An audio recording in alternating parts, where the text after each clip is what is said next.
Her face slammed into a rock as she slipped, breaking her nose and injuring her hand and leg. When rescuers arrived, they loaded her into a basket attached to a helicopter. But when the chopper took off, the blades pushed air down toward the woman, and a safety line snapped, causing her to spin.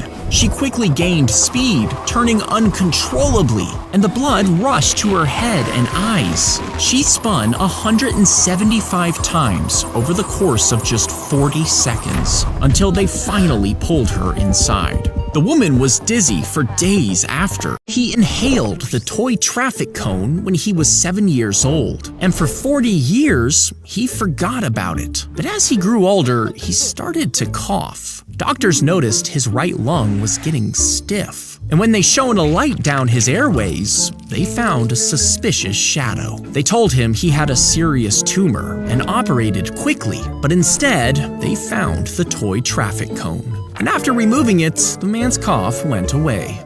The twins were about to be executed, but the king suddenly stopped it. You see, the king hated coffee and was convinced the drink was poison. He even banned it in his kingdom. So instead of killing them, he made one of the twins drink 3 pots of coffee every day, while the other one drank 3 pots of tea. 2 doctors watched them for years, expecting the coffee drinker to die in early death. As time passed, both doctors eventually died, and the king was assassinated. He would slice up the corpse and then deliver a baby, all without washing his hands. Now, the germs from the dead bodies would infect both the mother and child, killing them just days after birth. One doctor figured something was going from the corpses to the mothers, so he ordered everyone to wash their hands in between, which stopped nearly all of the deaths. But no one believed him.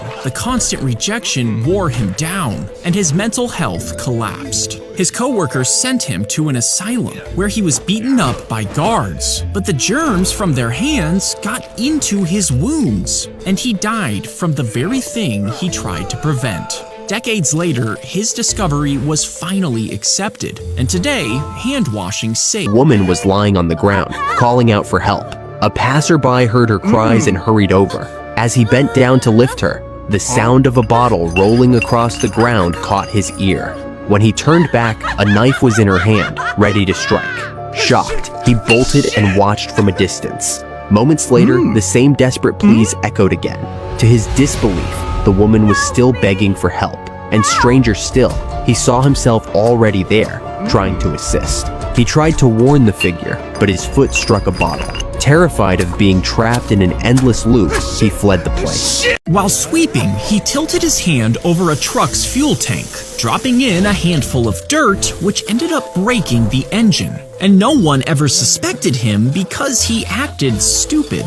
You see, he was captured during the Vietnam War, and instead of fighting back, he just pretended to be dumb. He acted like he couldn't read or understand orders, convincing the guards that he wasn't smart enough to cause trouble. But behind that act, he memorized the names of over 250 prisoners, and he even learned the exact location of the camp by watching closely when guards took him into town. He was inspecting a grenade when the fuse suddenly ignited, but instead of running, he grabbed it and held it to his belly. He yelled at the other officers to look out, then ran for the door, still holding the bomb. You see, he was planning to throw it out of the building, but when he got there, he saw other soldiers standing outside. So he pressed the bomb tightly to his stomach, and when it went off, the shock was absorbed by his body, eventually killing him. Everyone else survived. Do you have 10 seconds for God?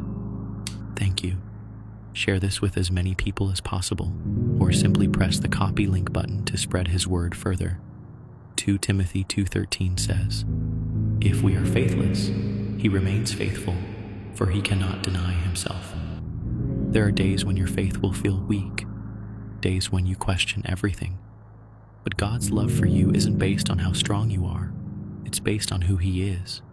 Even when you fail him, even when you run, even when you doubt, he stays faithful because he has unconditional love for you.